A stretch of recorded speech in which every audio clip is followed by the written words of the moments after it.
Hi, and welcome to everybody. There are 37 of us here so far this evening, and let's just have a little alignment before I get into some of these readings about the problem with hatred, which is, as I said before, there was a problem in World War I. The hatred was extreme, and DK said at one point, even in World War II, it wasn't as bad. But now we have this kind of thing. Really, it's very plutonic in a way. It's under the law of repulse, but negatively understood as far as that law goes. And it's sweeping through the nations as the different cultures seem to be abrasively rubbing, we might say, upon each other with lack of understanding and with the sense of great threats. I've heard the old saying long ago that man hates what he fears. And I think deep down, even though some of the groups have a pretense towards extreme rectitude, that they actually do fear the different groups against which they direct the hatred. So it leads to a very divided situation in the world, and of course, in the United States, there's a great focal point there, but still, it's spread all over the world, and we have an extreme problem. So maybe subjectively, there's something we can do to contribute to the amelioration of this law of repulse used in a negative sense and not as an aspect of the law of love, which DK tells us about in Esoteric Psychology 2, where he goes over the laws of the soul. The law of repulse is actually an aspect of the law of love and serves the greater cosmic law of attraction. But the way repulsion is being used now, it just simply leads to something that's even a greater glamour, and maybe the one true heresy, the great heresy of separateness or separativeness. So here we are, and let us somehow breathe the soul presence into our consciousness,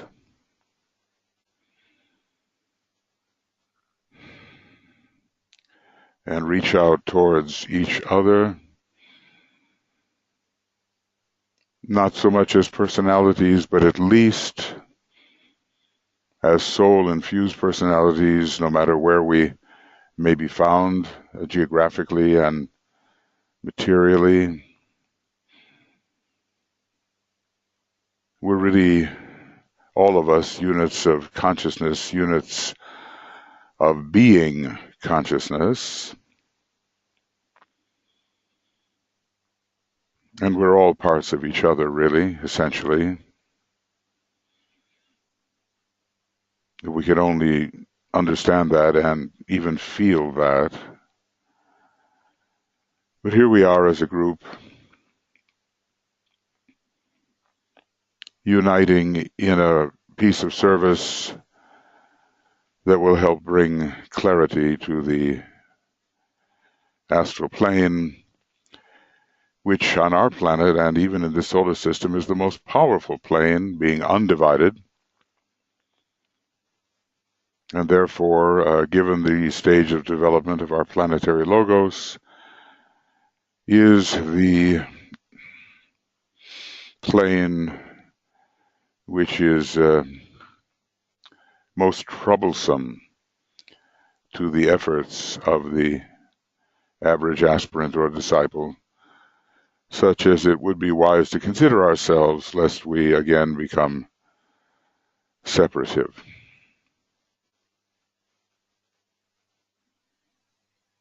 So we tune in on each other.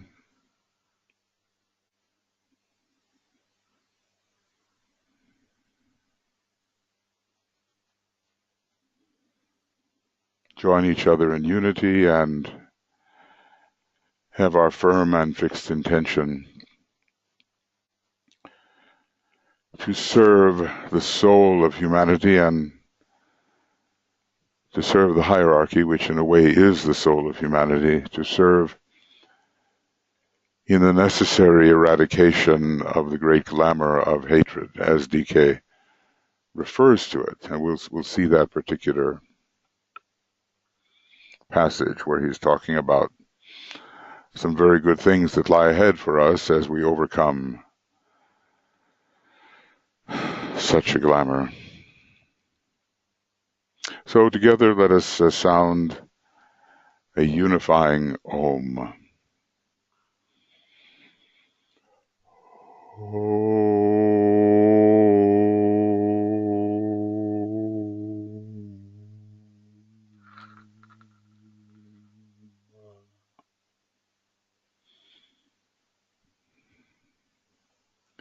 Now the readings, I guess I selected out something that might be like 3 readings. This is number 45. And no, this is number 44. Going back here. Yeah, this is it here. And I'll make this just a little bigger. Okay, so let us think together. And if thoughts come to you for discussion, then make note of them, and they can be either spoken, or you can put them in the question box, the chat box, and between Brett and me, we'll probably see them. So, okay. There are, let's see, sometimes I write something in here, so I'll just do that, which will allow me to write if I need to. There are 2 lines of destruction. Of course, we're in a period when destruction is considerable. It's the Armageddon period, and Pluto and Vulcan are both first-rate planets preceding the first initiation of the individual and of humanity. So we're in that period, and we've got to view it in the correct way.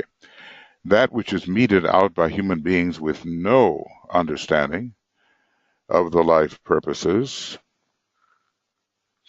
who act blindly and ignorantly, prompted by selfish desire. They're still working, pretty much in the hall of ignorance before the pairs of opposites, soul and personality, have become real to them.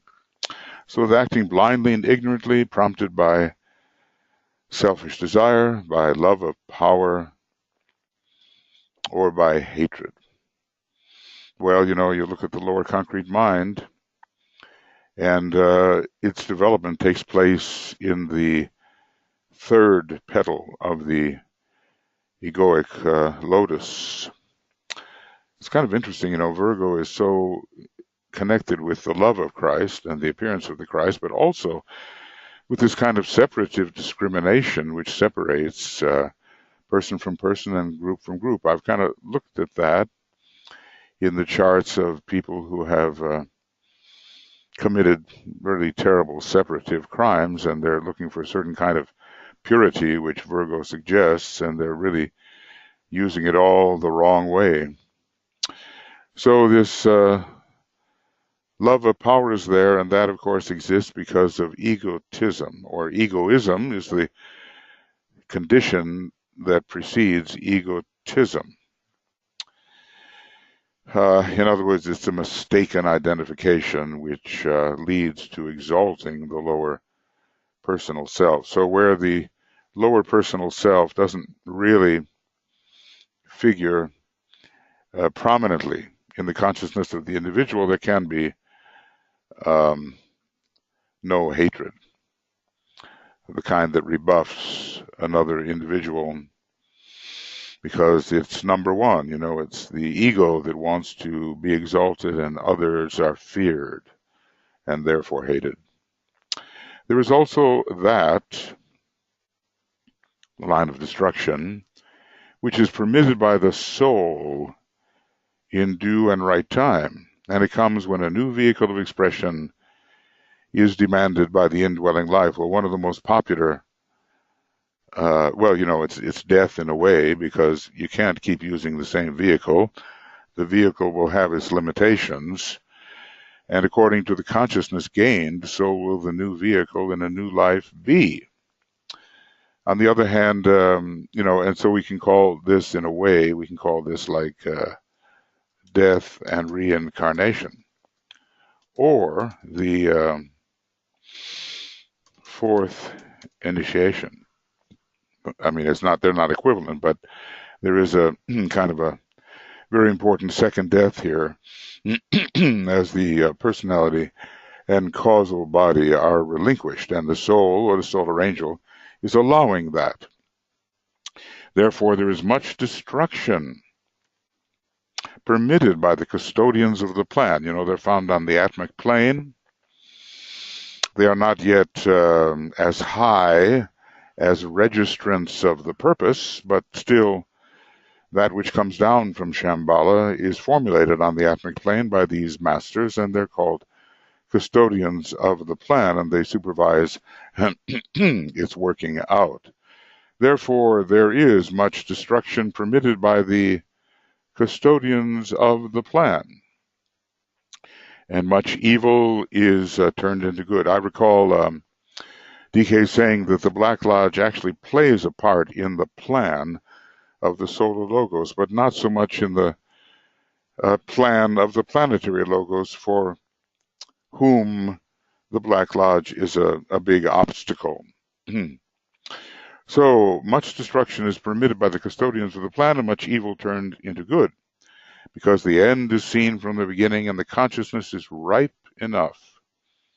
Is our consciousness ripe enough in experience to relinquish the form, because of the sense benefits to be gained? Now, that's going to take, that's going to take a while, some millions of years. Even then, when entering the hall of wisdom, which involves the seventh, eighth, and ninth petal of the egoic lotus. So you've got to be pretty mature in order to see the advantage of relinquishing the form. And this is also true. He expands it of individuals, of nations, and races. Let's just say on the higher turns of the spiral, nations generally aren't there yet. They're not they're not initiates of the first degree by and large, and the races are not there yet. But the individual has to set the tone, and as more and more individuals arrive at that perspective, then the nations and the races of which they are a part will also arrive.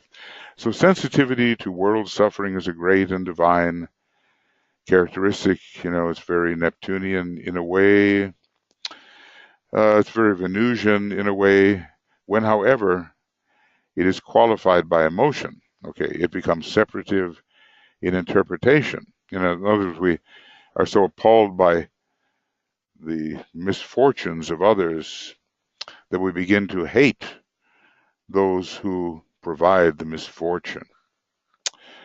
So it becomes separative in interpretation and focused in partisanship and personalities, and thus develops into a glamour, a separative, self-justifying factor, and an illusion. Our mind reveals it to be true. It's not, but that's what our poorly interpreting mind reveals, confusing the real issue and blinding men to the divine facts. We might just say that glamour especially, but also illusion, do blind men to the divine fact. So there are really two kinds of destruction, and one is very ignorant, but the other leads to greater and greater progress, consciousness, scope of abilities, and we have to have a certain type of detachment in order to enter that phase of destruction willingly undergone. Now,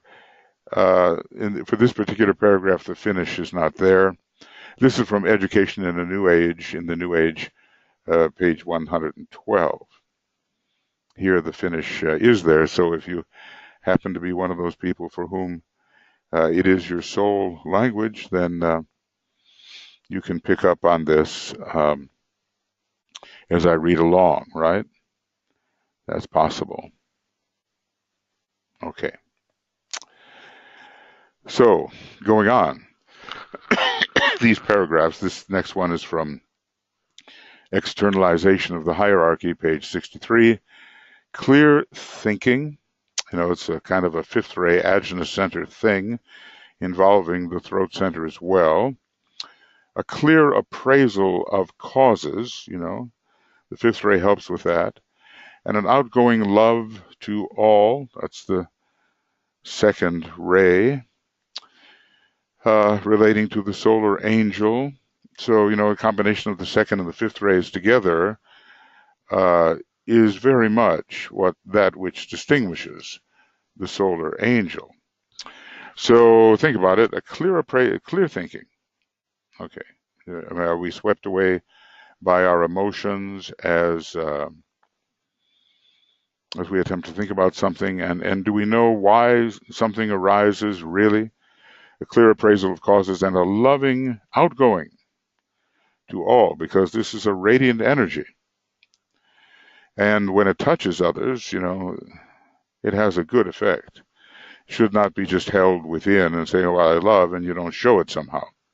So this should distinguish all disciples at this time. Where this attitude does not exist, there is ever the danger of absorption into the vortex of hatred. Now that vortex is spinning, and it's utilized by the Black Lodge and the Lords of Form and so forth to produce separation and something that was much more akin to the results of the third ray than to the incoming second ray of our planet, and as far as that goes, of our solar system. So there's ever the danger of absorption into the vortex of hatred and separativeness, and the divorcing of the person by this, even if only temporarily. Let's hope it's temporary, I'm sure we've all been swept. And the divorcing of the person from the vortex of love. This is what we have to be swept into, even when confronted by some very serious infringements of the law of love. The old saying, I always think of it, and it's hard to ponder, hard to understand, but especially when you get all worked up about something. But as hatred ceaseth not by hatred. So if we're swept into this vortex of hatred, and it almost happens, it seems like the most natural thing in the world. Like, well, yeah, you have to hate the forces of evil. You have to hate those who do evil, but you don't really have to. You have to see it clearly and understand its origins and know how to dissipate it and dispel it. So this spells danger and glamour if we do succumb. The very fact that disciples are all so pronouncedly individual. Now let's think about ourselves, We, I don't know how well we think in group terms or how often we do, but we certainly think about what our particular personal motives and objectives may be. So, and we know what we want, and it's often to satisfy our individual craving on the plane of mind, emotions, or etheric physicality. We all have these desires towards certain fulfillments. The very fact that disciples are also pronouncedly individual intensifies their reactions, good and bad. I think, there's nothing wrong with individuality. We all have it, but it's more a state of the soul. And as far as individualism is concerned, there's more separativeness with that, as we stand distinct from others and emphasize our distinctness. If you think about Leo, it's one of the signs, it's a wonderful sign, and it can be badly abused. It's the most human of all the signs. And think of these separative possibilities of the rays 1 and 5, which play through Leo. DK says there is a psychopathology connected with the first ray, and I would say aided and abetted by the fifth, which can make an individual, a man, virtually untouchable, as he says. This is in Esoteric Psychology, Volume 2, where he talks about the various psychopathologies to be overcome. Okay. Now, let's go on to another one. This is a fairly long one, and I wonder what I can do. I probably can't do much to make the finish visible while I'm reading the English, but I try to do this a little bit.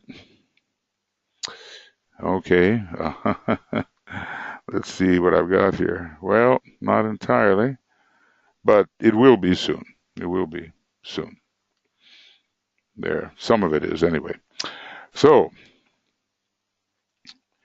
next, as we are dealing with the problem of glamour and illumination, and we might say the glamour always works against true illumination, and as does illusion, it might be of value here if I dealt with the particular glamour which I would ask your group to aid in dispelling. I'm not sure who he's talking to here, but I think maybe he's talking to the people who were organized into the Observers of Reality, the second seed group. I refer here to the glamour of separateness. It's so foundational. It's built into the third ray, which is ruled by Saturn, which can be very much a planet which cleaves and separates. And Mars, with its cutting quality, gets into that as well. Those are the two so-called malefic planets. They're not really malefic, of course. They are great gods, one greater than another. But used in the wrong way, they really divide man from man, person from person, and so forth. Work along this line will have most practical and salutary implications, for none of you, as you will discover, will be able to work effectively on this matter if you feel any sense of separativeness. Well, just let's analyze what we feel. And here's the question. Have we really, really, really overcome separativeness? I know on a bad day I certainly haven't. But, there are ways when the heart opens and the whole is seen as one, and we begin to understand that the macrocosmic whole is all there is and that we are everywhere. Harmlessness is the expression of the life of the man who realizes himself to be everywhere. Wow, what a statement, if you really stop to think about that. So anyway, we can't be effective here if we feel any sense of separativeness. This separative reaction may express itself as hatred, as a really powerful repulsion, and actually wanting to eliminate, a very Plutonic thing, destroy, pulverize, negate, remove the one hated. That's the ultimate in hatred. This separative reaction may express itself as hatred and as an active dislike or a voiced criticism, perhaps in some cases all three. So the factor of repulsion is really present in the throat center, ruled by Saturn. In the case of a disciple, is used to say separative things and to think separative things, and basically to make unity impossible. So let's get rid of Steve Bannon down here. Okay. There are forces which you may regard as separativeness, personally regard as separativeness, or as the cause of separation. But, okay, I would remind you that the favorite views and cherished beliefs of those to whom you are mentally opposed, because, if you look at the heads of the Hydra, the scorpionic heads of the mental plane, let's see, well, hate Let's see, no, hatred is the emotional. Pride, separateness, and cruelty. All right, that's good enough. That'll generate hatred, which manifests more emotionally, we might say.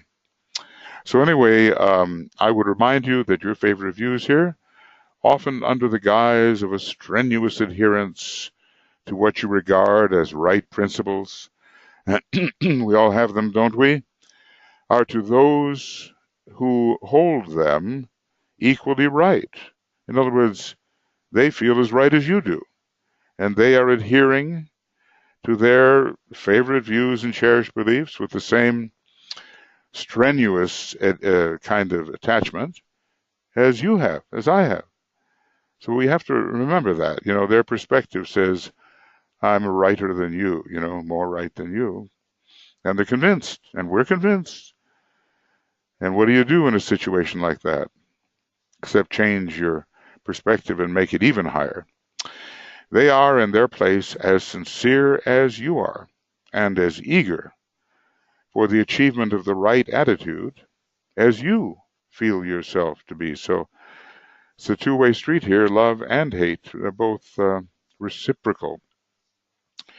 This is something often forgotten, and I would remind you of it. We're always impugning the motives of people that we are convinced really have the wrong end of the stick. We can't understand why they see things as they do, obviously incorrectly, right, as far as we're concerned. But then we have to think about, what their attitude really is and why they feel so justified, Now here is something, about the Jewish group. This was all written around the time of the war and in its aftermath, and basically he had told us that the Jews and the Germans are so closely related. It's really a family battle.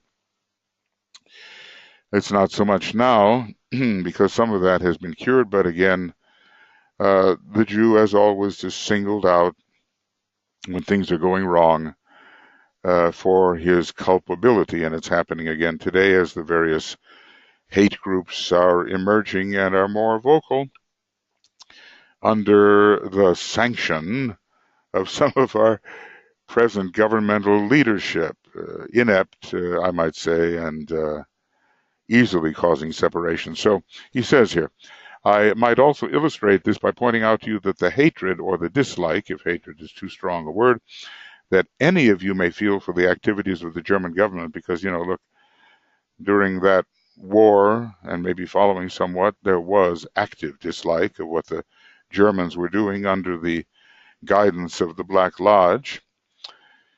So this active dislike, this hatred for the activities of the German government and for the line they have taken against the Jewish people is really a profound existential belief in the corruption of the Jewish people, which was affecting their purity. Okay. Hitler and many around him were around the time of the second initiation in its loveless mode. So anyway, they've taken this against the Jewish people. It might be turned with almost equal justification, he says, almost, against the Jews themselves. The latter have always been separative. Well, the rays are ray 1 and 3. Coming from a previous solar system, those are separative rays. Interestingly, at this time, the rays of China. Although Taurus is in there and Libra, maybe some amelioration can occur. The latter have always been separative and have regarded themselves as, quote, the chosen of the Lord. Well, how much more separative can you get? And the others then are the rejected of the Lord and have never proved assimilable in any nation, though DK does point out that assimilation is the way for the Jew, and then the qualities so long cultivated and so excellent and part of the what he calls the spiritual aristocracy of humanity will merge and blend into the next and forthcoming group and really elevate it. Now he says this interesting thing, the same can be said of the Germans, non-assimilable. And from many they evoke the same reaction as they mete out to the Jew, though not the physical persecution, at least not yet. There's a lot of karma to pay here. Neither attitude, as you well know, is justifiable from the angle of the soul. They are both equally wrong. The soul is love, the soul is light, the soul is unity, whatever the ray may be.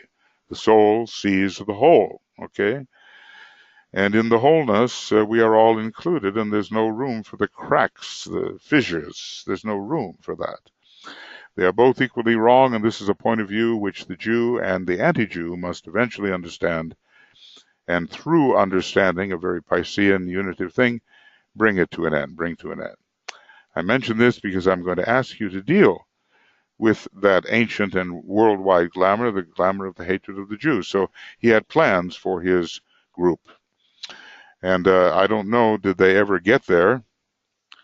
There were problems in the group itself as part of the training, because when you're dealing with the most powerful vehicle, the astral vehicle, it can easily overcome you, and some people wound up in rough shape while they were members of this group or being influenced by members of this group. Okay, so look, so I said, okay, this is about a half hour of work here, and I'm calling this the end of our second reading on the Glamour of Hatred. It's program number 44. It's taking place today, the 18th of August, and the next is again the third reading on the Glamour of Hatred. By then, maybe we'll be able to finish this little section. I also want to mention that some of you know that Tuija and I are broadcasting the Ask programs. This week, they are being dealt with in the morning. We are attempting to alternate them, but the Glamour program continues in the evening. That is 5 p.m. Greenwich Mean Time. It's all set up that way, so there's no sense to change it. But the Ask program will change again next week, and it will be in the evening and not in the morning. It will begin on Wednesday with the triangles work. And for those of you who are the Blue Rose Sisters, we're looking now at, the Virgin Mary, who is the Mother Earth, and the sign of Virgo and its relation to the third and seventh ray. But it's more influential in this solar system in relation to the second and sixth ray. So it's all about the birth of the Christ.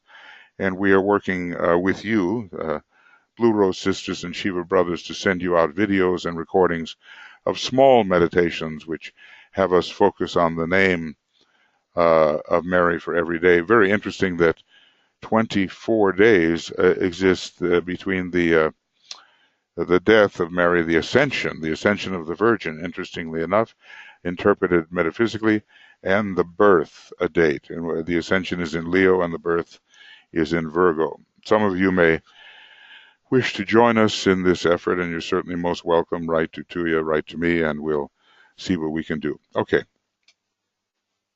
Now, it's time for us to take a look at any thoughts you may have over our readings on the Great Glamour of Hatred.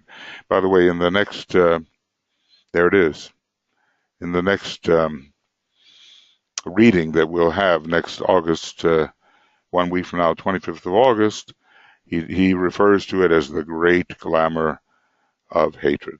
See? And it's a very, very positive paragraph, but illustrating that we have to overcome these things. And, when we think that we're quite finished with hatred, well, under provocation, anything is possible, and old habits rise to the surface. And when Pluto is so strong in cleansing the psyche of humanity before the reappearance of the Christ, well, really before the externalization and then the reappearance, that repulsive quality of Pluto is going to be, strongly manifest, and it is now in a sign, Capricorn, which, interestingly enough, rules the region of hell as well as the much higher regions of supernal light. So Pluto, Hades, in Capricorn with the three-headed dog, Cerberus. We've got some pretty strong energies going on at the moment, and we have to counter that with the fire of goodwill and the fire to love. So Are there any questions? Yes. Okay. Let's see. Carl has his hand up. Carl's got his hand up, and let's see. Hand is not. Wait a second. I got.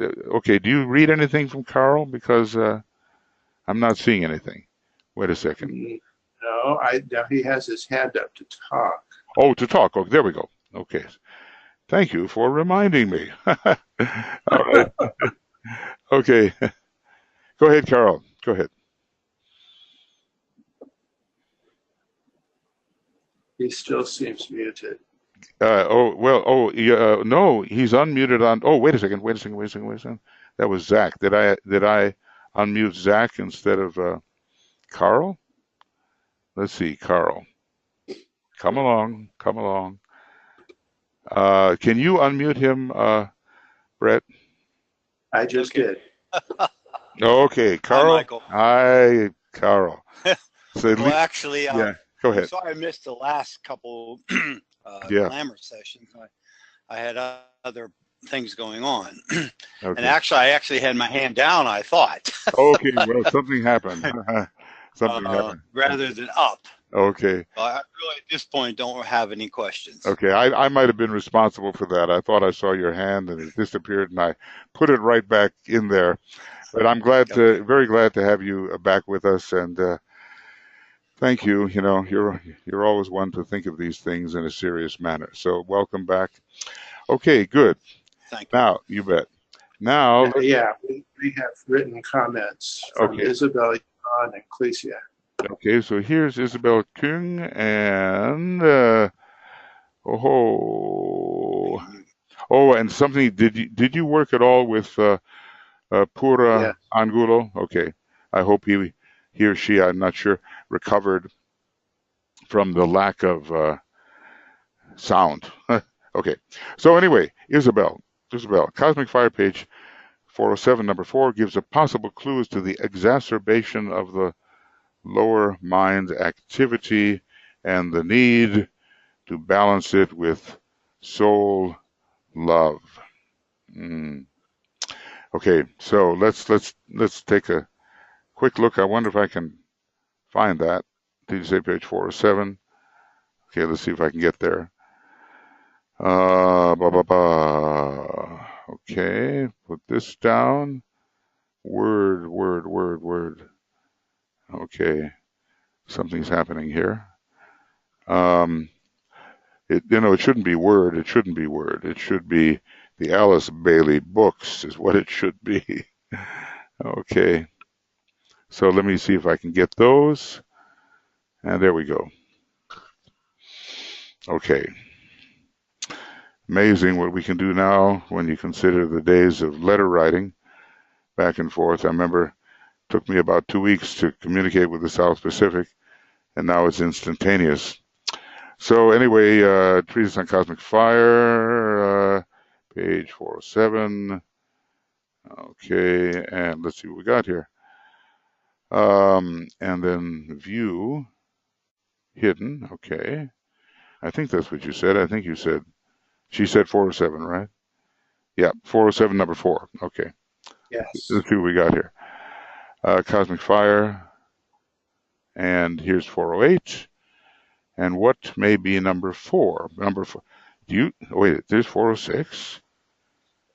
And do you see a number 4 there, Brett?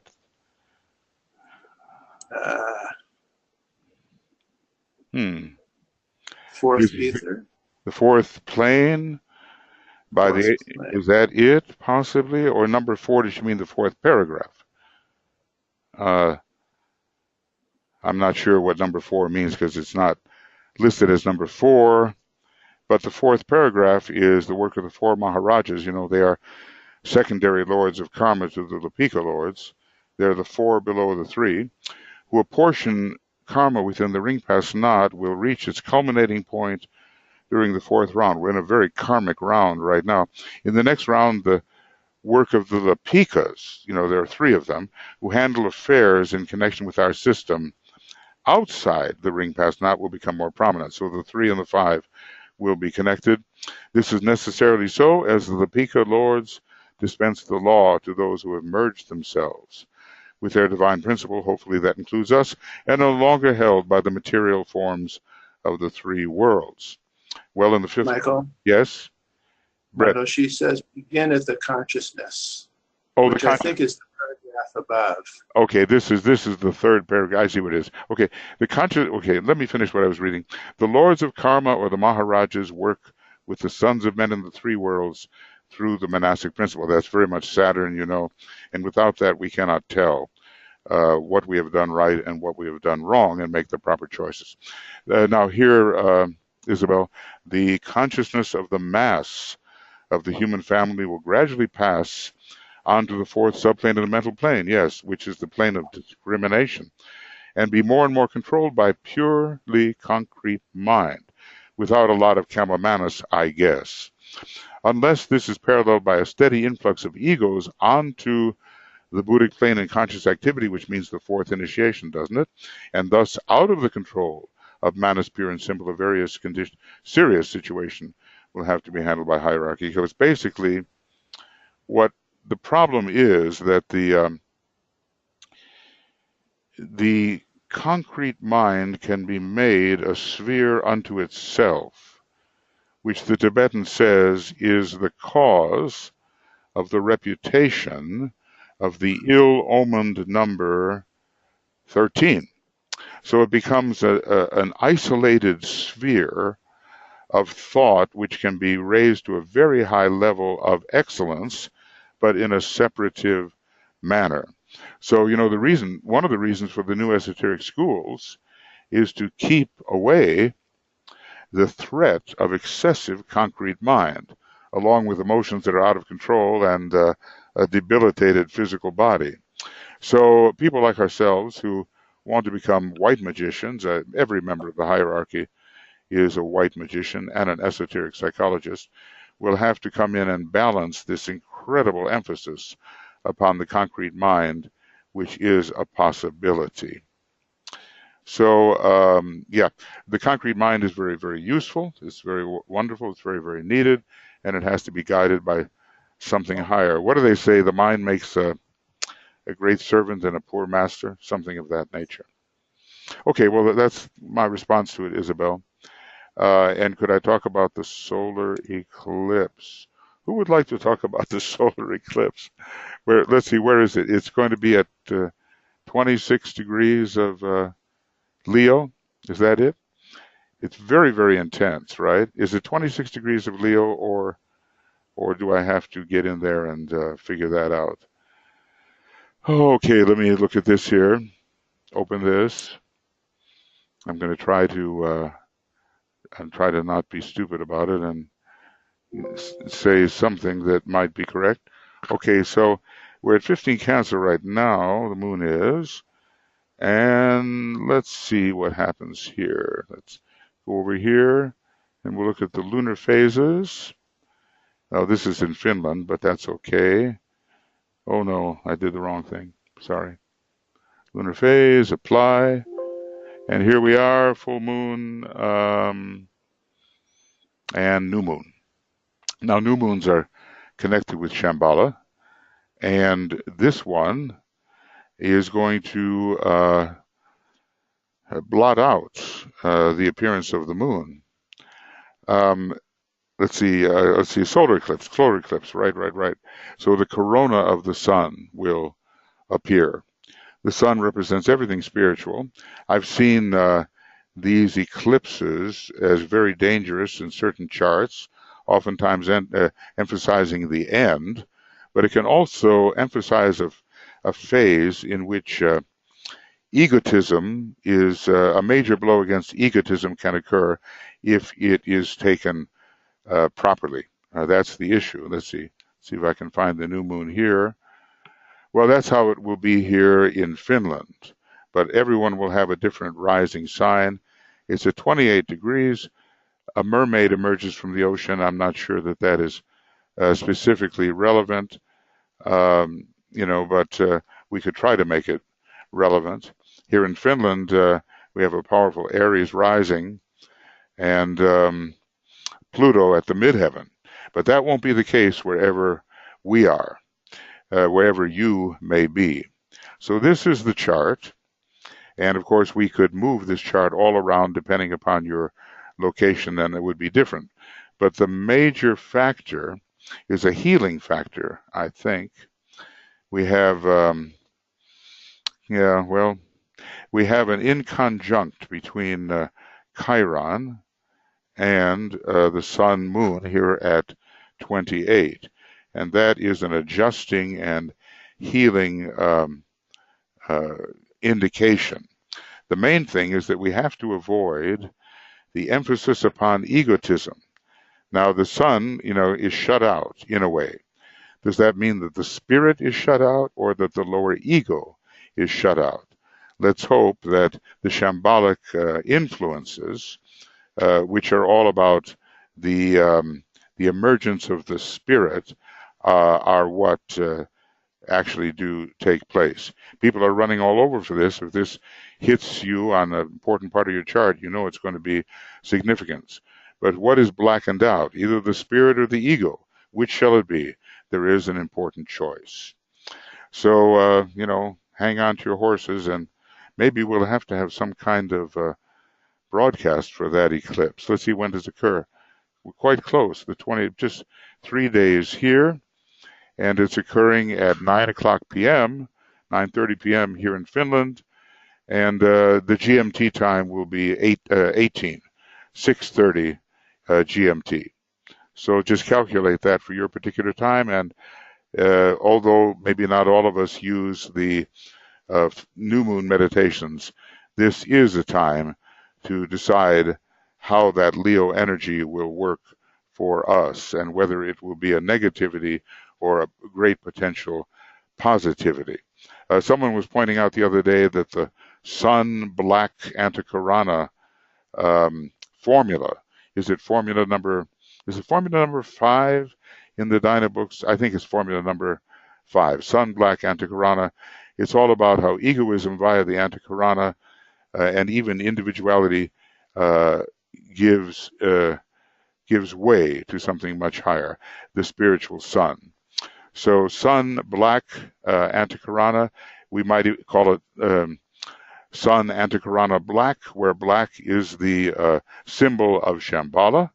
We might also move these around in various ways, where the blackness is the ignorance of the lower ego, followed by the Antakarana, leading to the full blaze of spiritual glory, which the sun represents. Anyway, meditation upon that fifth formula, Sun Black Antakarana, and its permutations might be profitable. So that's kind of, Yvonne, what I can say about it from a spiritual sense. Okay, so Ecclesia, here we go. Okay, am I right here? How would you tell the difference between an attack by the Black Lodge and repulse of your body by the soul for rebirth? Well, I think the latter is a much more natural thing. And, first of all, he said, look, don't think too much about the Black Lodge, although it's warring militantly against the progress of disciples in general. Most of us don't warrant their attention. So Moria, Helena Roerich said a very interesting thing. She said, you trouble yourself about a few minor demons, she said, while the daggers of Satan are aimed at our backs, meaning that the real taking on of the Black Lodge is a shambolic effort. Now, some of us may occasionally warrant the attention of that, but it would usually be the underlings in the Black Lodge that would trouble us. And usually it's an attempt in the middle of your life or at some point in your life when you might be able to do something really good and are intending to do so to stop you from doing it. Whereas the soul sending the word of death, which the mind picks up and repeats. As a matter of fact, let me go here to esoteric healing, which I think, where am I? Okay, so this is esoteric healing, and it would be law 10. Okay, let me see if I can find that for you because it's very interesting and very important. So this is got too much going on here. Law 10. How many of those are there? Okay, here it is. Okay, hearken, O Chela, to the call which comes from the son, that's the soul, to the mother, and then obey. The word goes forth that form has served its purpose. See, that's quite different from the Black Lodge because they want to interrupt the possible purposeful expression of the form. Interruption is their game. The principle of mind, the fifth principle, A, B, or puts that in, then organizes itself. Now notice the sequence. When the word is heard, mind organizes itself, then repeats the word. The waiting form responds and drops away. The soul stands free. That's the natural process of death. And it's very, very different from the kind of unfortunate interference that wants to stop a disciple in his or her tracks. Now, the next part is beautiful too because it's more about the fourth initiation. Respond, it's part of the law number 10. Respond, O rising one, to the call which comes within the sphere of obligation. That's where we are now. Recognize the call emerging from the ashram. That's one type of call. Or from the council chamber, still higher type of call, where waits the Lord of Life himself, Sanat Kumara. The sound goes forth. Both soul and form together must renounce the principle of life and thus permit the monad to stand free. This is all about the liberation of the monad through the death at the fourth initiation of the causal body and the normal personality. The soul responds. The form then shatters the connection. Life, the life of the monad, is now liberated, owning the quality of conscious knowledge and the fruit of all experience. So it's quite a climax. These are the gifts of soul and form combined. So, whereas some people might confuse one thing or another, I have to say that, at the end of a life or when the karmic factors are very strong, the soul can be felt intervening. And when you're getting ready to actually do something for the light and some kind of very dangerous interference occurs, then we can assume it is more of one of those militant attacks. But confusion can exist. Okay, that's the thought. Okay. All right. So let's see what else. Jan. Am I correct? Is it Jan now? Yeah. Okay. Hello, everyone. Just was considering the divisiveness of the most extreme separatist groups. Yeah, in the United States, it's really rampant.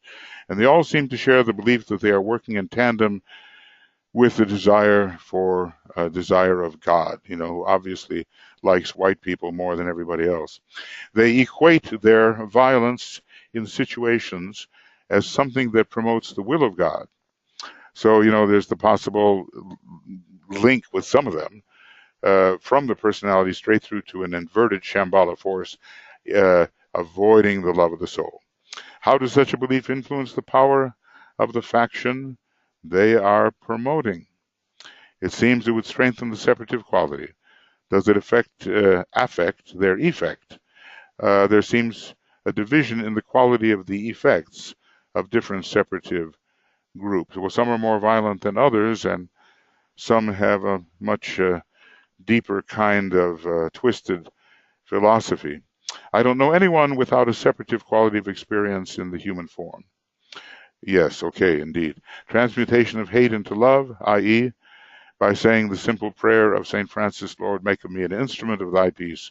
Where there is hatred, may I so love. Okay. It's true, and let's just say, Jan, that different people will have their different methods of transmutation. Whatever works for you, whatever opens the heart center, whatever allows you to feel essential love and inclusiveness, no matter how you may disapprove of the behavior of another or the words or the thoughts. Let's just say that we condemn, well, that's what Christ suggested, we condemn the sin and not the sinner. So we hold our relationship to the sinner, and we've all been there. Fish, sin, and soma. It's in the secret doctrine, and sin is basically the reaction of 666, which is the lower three vehicles, expressing themselves more powerfully than the guiding soul. That is sin. We've all been there. We've all been through Mars.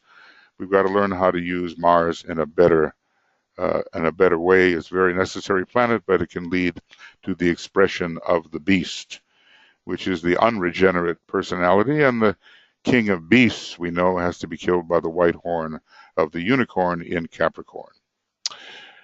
Okay, what else? Anything else, Brett? Yvonne? Or did I? I did. I tried to talk about the solar eclipse, but I guess experiencing it is going to be the main thing. Now, some places, I think in the U.S., I haven't been up on that, but there's going to be a very, very strong total eclipse of the sun. For others, we'll have to experience it metaphysically. Yeah, Brett. Who were you saying? No, go ahead. No, go ahead.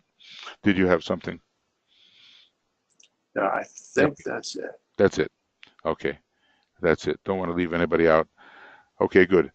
Well, thank you, everybody, for your thoughts and questions. And, well, inevitably, look, we're talking about glamour, but it's occultism.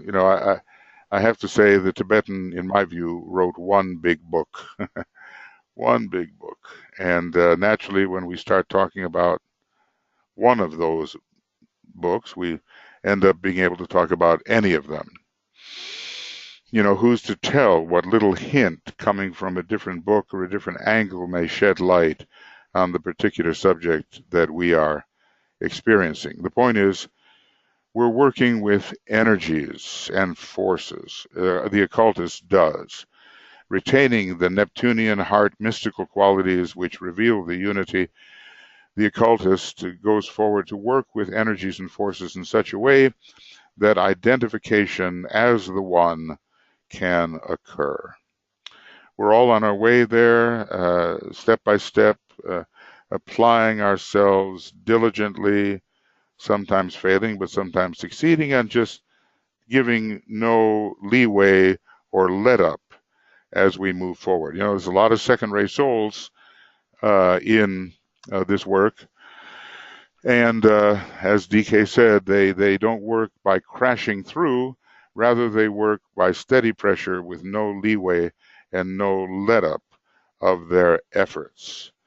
And even if there are first-rate types, they are essentially, when they're working along these lines, they have another second ray very powerful somewhere. All of in my view, just about every first-rate type, soul type that was working with the Tibetan ended up having a second ray monad. So either the second ray monadically or in terms of the soul is what we can expect. No leeway, no let up, steady pressure, steady pressure. Okay? Anything else from anybody? Okay. Right. Okay. Well, okay, Tuija. Okay, and I'll turn myself off here so you can.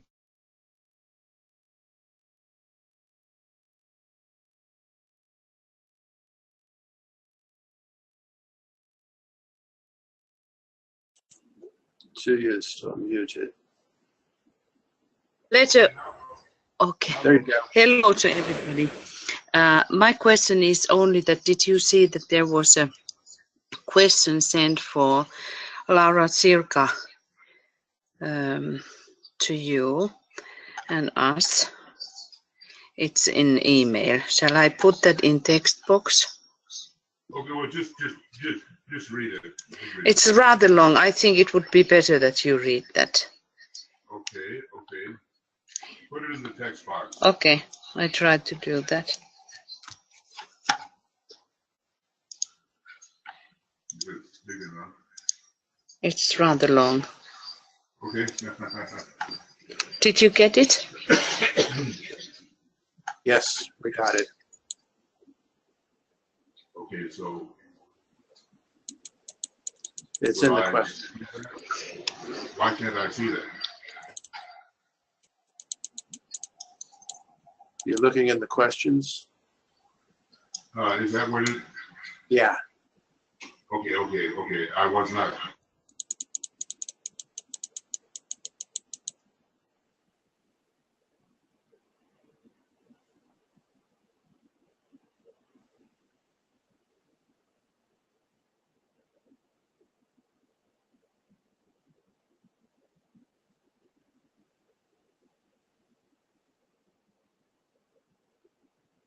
Michael, you can turn your sound back on.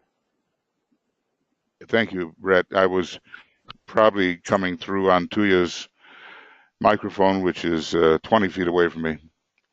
Okay, so I would like to know, what is the karma? I would like to know here, this question from me during the webinar.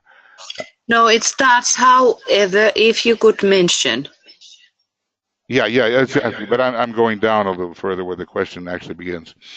I would like to know, it is true that African American slaves don't have statues to honor their sacrifice in building that country. Well, I don't know about that.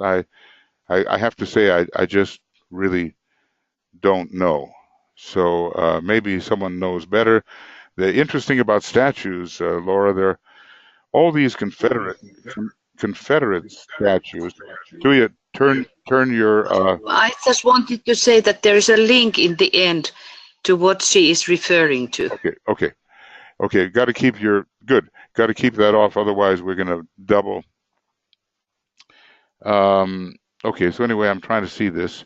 I disagree with the destruction of statues honoring the Confederate soldiers. Well, okay. It is a subdiaphragmatic issue. It's Confederatism, and it's the moon and the sun. It's the diaphragm, super diaphragm, subdiaphragm. I think there's no question of where the United States would be today if the South subdiaphragmatic energies and forces had won that particular battle. And well, slavery has to be repugnant to all, because basically every one of us has an aspect of the divine will, which it is our obligation at some point in time and space to express. When you make a person a slave, you take away their will, you take away an aspect of the divine which is meant to work itself out in the total expression of the will to good and the will of God. So, we can feel about this how we like. They fought valiantly in many respects, but the principle behind it was rebellion against the soul of man. That can be discussed, and not everybody has to agree, but at least I'm telling you my thoughts. Okay, now let's see. So were these honoring the Confederate soldiers, usually the leaders, and too, it's history, and if people could think aright, I don't think that they necessarily have to be torn down, but the symbolism of that is interesting. And the symbolism may arise from hate and revenge, but also from trying to put the super diaphragmatic centers above the subdiaphragmatic centers. Robert E. Lee had a terrible choice to make. He was educated in the North, but he was a Virginian and a great gentleman, and he had to defend his homeland as he thought of it. Okay, but I think that if it is true that African American people have to go abroad to find a statue honoring their contribution to the society, maybe building some statues to honor their history too, yes, might be the right and inclusive thing to do. Indeed. Maybe they wouldn't want to destruct or put in museums the statues of Confederate soldiers. And they're not alone. It's not only the African Americans that were rebelling against the presence of this Confederatism. And let's just say that it's rising again in the minds of many. So this is a counter move. The Confederatism is rising in the hate groups. That's obvious, because they really do protest because their power base is being removed. At least I give you my opinion, and you don't have to agree. Nobody has to agree, but I try to offer a thought. The statues of Confederate soldiers, if they're sacrificed for that country, would also be taken into consideration. Well, the Confederate soldiers were swept up in their society, and Lincoln was the great avatar in that case. He said an avatar for all humanity, whereas von Bismarck was an avatar of the Black Lodge. They were born just 4 years apart, I think, and it was a very, very strong moment for seeing which way humanity would go. The super diaphragm defeated the subdiaphragm, at least looking at it in occult terms, and Many were good people on the side of the South and bad people on the side of the North, but the great principle has to be taken into consideration. The same goes for remembering and honoring Irish slaves. Well, that may be something I don't know so much about. Maybe in another country. And Native Americans, there are, of course, statues, beautiful ones for Native Americans. Maybe instead of destructing statues and taking them away, people should build more statues reflecting the sacrifice and the contribution of everyone and being inclusive towards the historical truth. Well, it's a good ideal, and it just depends on the interpretation. Sometimes the destruction is there because certain energies are attempting to rise again in a hate-filled atmosphere, such as we have in the moment in the United States, at least among certain people. So it's come to a dramatic head. One, obviously what you're suggesting is good. How feasible it is at the moment, what can I say? I'm sending you a link below which has brought, thank you, I'm an African-American female and have many questions about the conditions for Black people related to the Ageless Wisdom teaching. Lee didn't want the statues. Yeah, maybe. And he didn't want the division afterward. No, he didn't. So, look, we've all been in every race. We've all, every sub-race, every race, we've all been there. And could be transplanted into any race or sub-race. It all depends on the wisdom of the soul. It's a loaded issue. It's very difficult. Let's just say that when there's more love coming through the externalization of the hierarchy and the reappearance of the Christ, some of these extremely divisive social issues will be addressed in a more compassionate and understanding manner. So thank you for your contribution.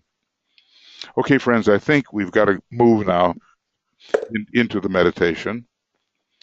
Yeah, we do. We do have to move there. So good. All right. Thank you, everybody, for your thoughts. What do you do about thoughts? They're how we see things. You can debate them. You can discuss them. You can accept them. You can reject them. The basic thing is that the Christ principle, the soul, the principle of inclusiveness, which takes into consideration not the outer form so much as the inner being. We're all causal bodies here. There's no racially definitive causal body. We all have the mark of our progress stamped upon our causal body and its unfoldment. If you want to see the real human being, the real man, the real woman, you look at the causal body. And that's something, of course, the world doesn't realize yet. And, well, we spreading the ageless wisdom, we have to make that a possibility for more people. Thank you. All right. Now, let's see. Tuija, are you on there? Because I'm hearing... I am here. Okay, then go ahead. Did you want to say something? No, I didn't. Okay, then let's turn you off there so that we don't get the echo. Okay. All right, friends, here we go. It's going to be the great glamour of hatred again, which is very virulent. It's connected powerfully with Scorpio energy. And, with the whole overcoming that for the sake of the ability to move into the second initiation, really. So we can see how far humanity at present is from that second initiation. All right, here we go. So we can't really name all the group members. There are some 45 of us here right now, but we'll, in the silence, we'll just, as it were, become aware of each other.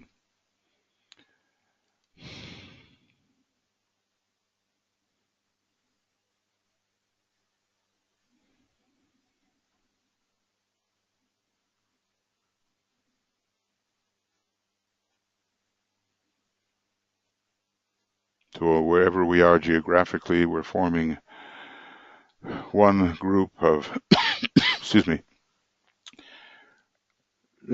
soul-influenced people, soul-inspired people to various degrees.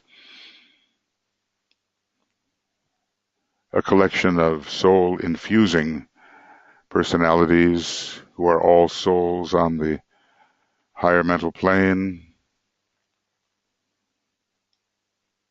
And we really are together in this. Our outer circumstances don't make so much difference. It's our inner soul fusion.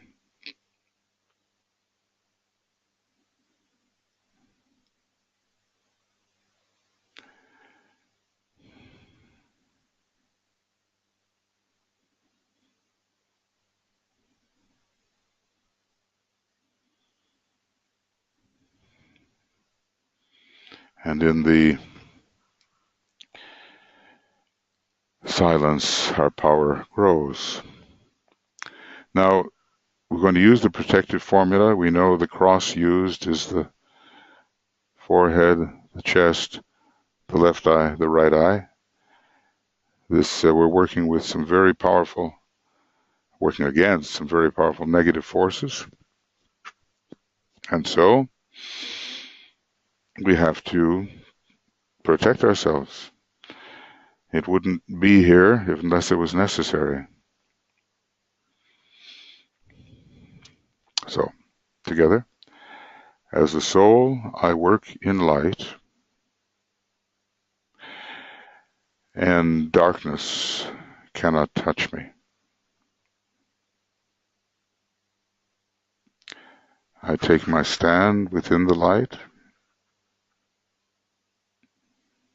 I work,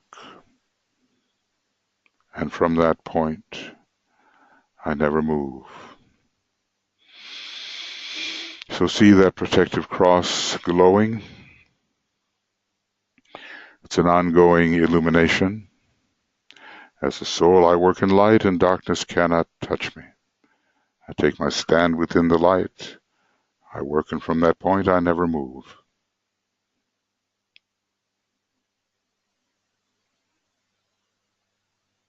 So each of us is protected by the light we essentially are.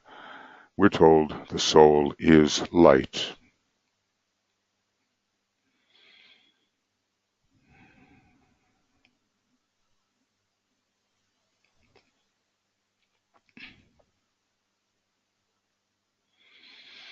Now, we're going to take this triple light and make it one. So we'll think together, meditate together, focusing a dual light, the light of the etheric physical, full of vitality, and the light of the lower mind. And we'll focus both these lights within the range of the concrete mind. So use your creative imagination to do this.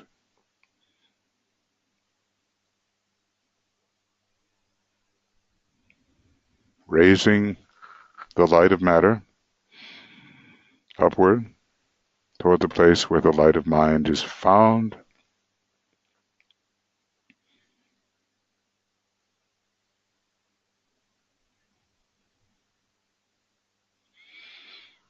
We have a vitalized light of mind.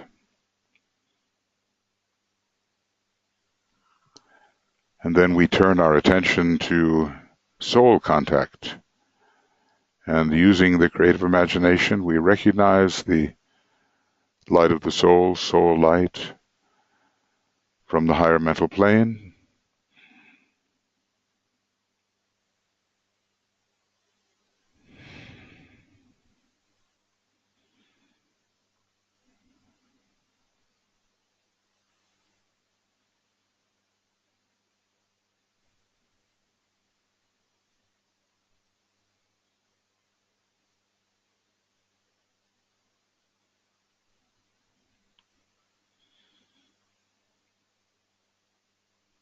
And now we're going to bring all these three together, the fusion of the two lesser lights, and now the descending soul light, imaginatively fusing with the two lesser lights of mind and matter.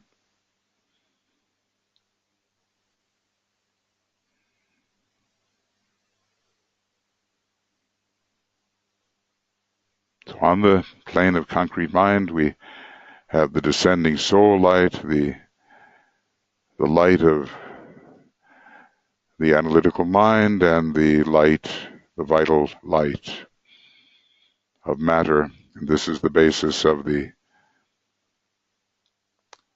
searchlight we will generate. It's a bit like the horn of the unicorn, what we're doing here.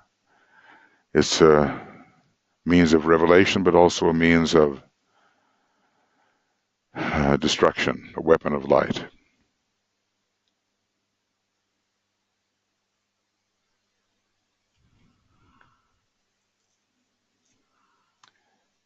And with this triple light now made as one, we will say together, followed by the sacred word 3 times,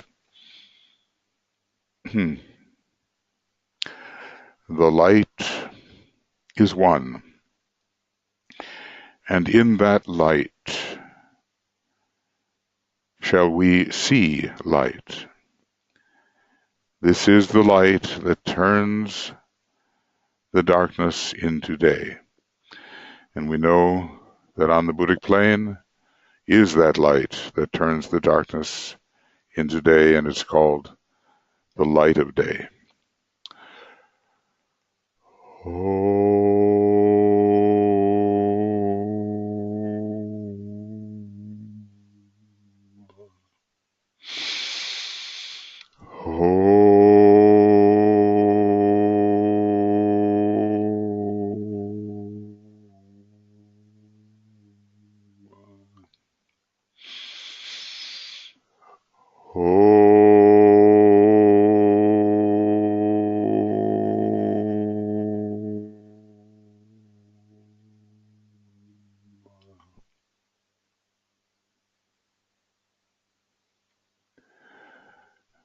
And now the formula. We're going to say the 2 parts of the formula, and as we do this, we're turning on our searchlight onto the astral plane, and it is doing the things that the formula suggests. So together we visualize our searchlight extending into the visualized astral plane. It's outside our own aura. It's the plane of man's illusory fabrication.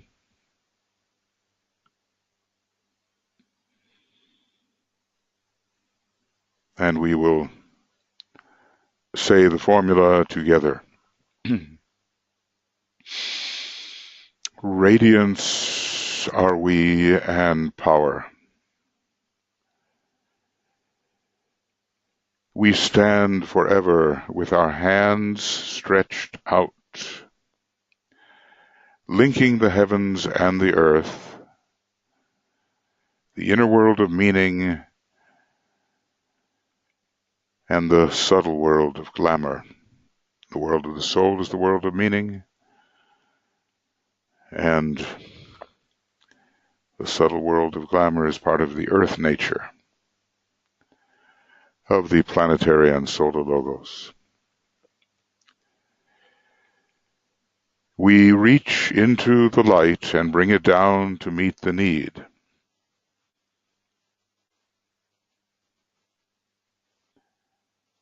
We reach into the silent place and bring from thence the gift of understanding.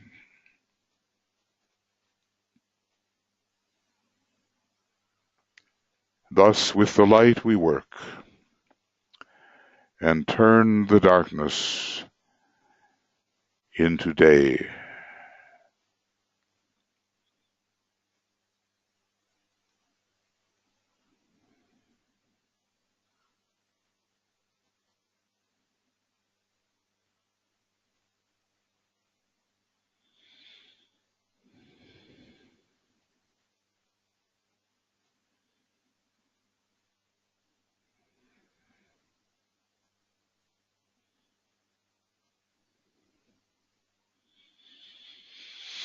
So the power of the soul is behind us, and we're going to strengthen our beam with the spiritual will, which ultimately is descending from the monad and through the atmic plane and through the soul structure and into our mental structure. So we visualize the power of the spiritual will descending, strengthening our beam so that it becomes a true weapon of light in this dissipation of glamour. Feel that will descending from the inmost to the outward.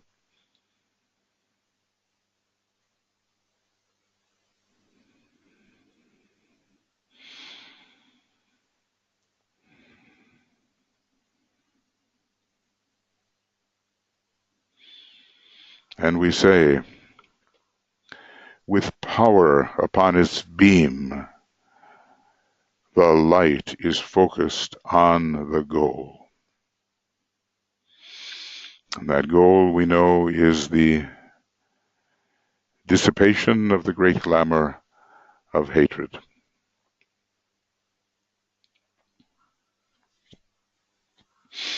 And so we will use these words of power, visualizing the light penetrating into the glamour and producing its weakening and its dissipation. You do this however you like to do it, according to what is most meaningful for you.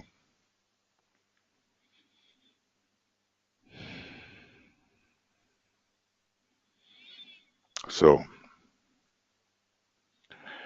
the power of our united light prevents the appearance of the glamour of hatred.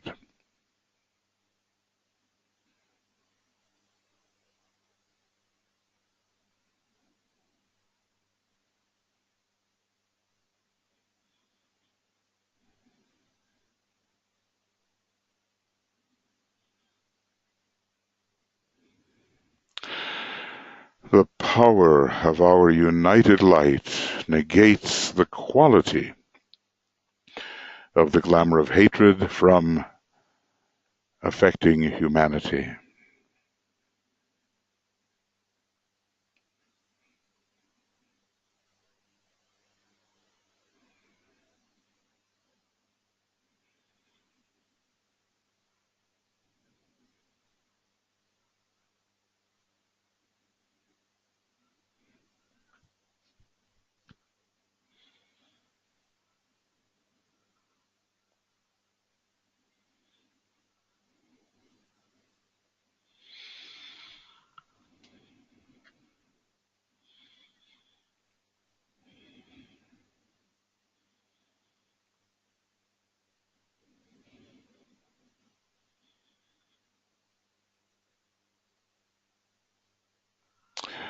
The power of our united light destroys the life behind the glamour of hatred.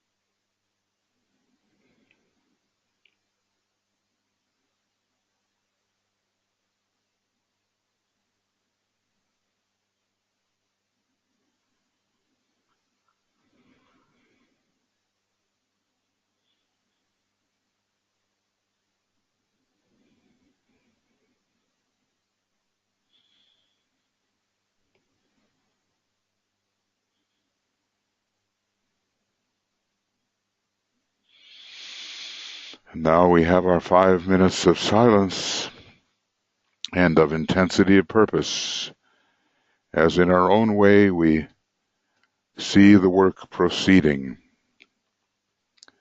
going forward. So let us now have that quiet time where in our own way we visualize our will-inspired beam of triple light as one, doing its work in preventing the appearance of that glamour, of preventing the quality from affecting humanity, and preventing the life, the vitality, which would hold that glamour in livingness. We prevent it from being perpetuated. We see it dying away. So here we go.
And now, having seen our will-empowered beam of triple light as one, our weapon of light, weakening, dissipating, ultimately destroying the glamours, and this particular virulent glamour, which is now affecting so much of humanity,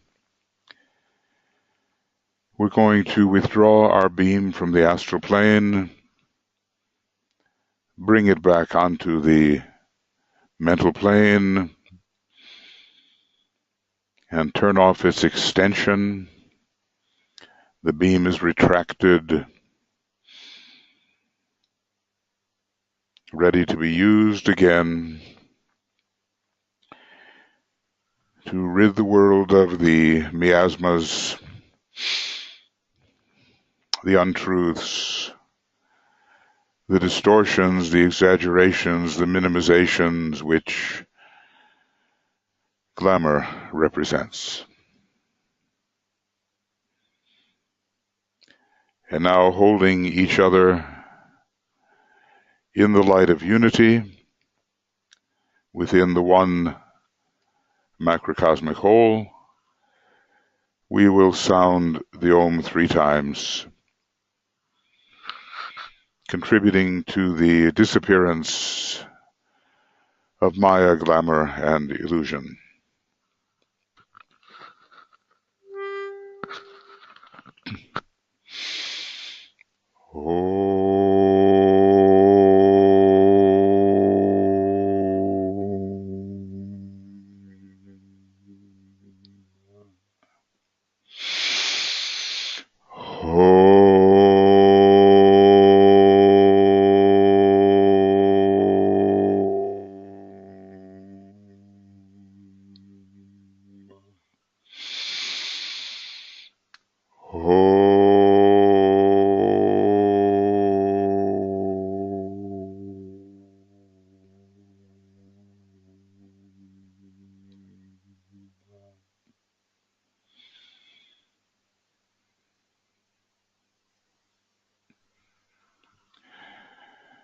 Thank you, everyone, for participating. Tuija and I will be continuing in the 5 a.m. GMT time. Tomorrow will be the Soul of Nations meditation, based a lot on the book The Destiny of the Nations, and then on Sunday morning, the Attracting Money for Hierarchical Purposes. And then we have that, we'll have to think about that new moon. Maybe I'll have to talk it over with Tuija. Maybe we'll offer some kind of meditation on this eclipse, possibly. But if not, then make sure that you are in meditation at this time, looking for the eclipse of individualism and the birth of group consciousness in the deeper aspect of the sun. Michael. Yes, dear. We could have a webinar before that, because I think that the world situation and what is happening in the world would be very beneficial to have a little discussion together, and then we would have meditation. Well, let's see what we can. Yeah. Let's see what we can send out to people. We'll find a time, and if you can join us, great. And otherwise, it'll be available as a video recording. Okay, thanks everybody. All the best to you, and hope to see you at these various webinar events and broadcast events. It's a one way that we can overcome time and space and geographical separation. So Brett will help me get this ready. We'll have it ready on Makara as soon as we possibly can. And lots of love to you all from Olivia, Tuija, and myself. Many blessings, and we'll talk to you soon. Bye-bye.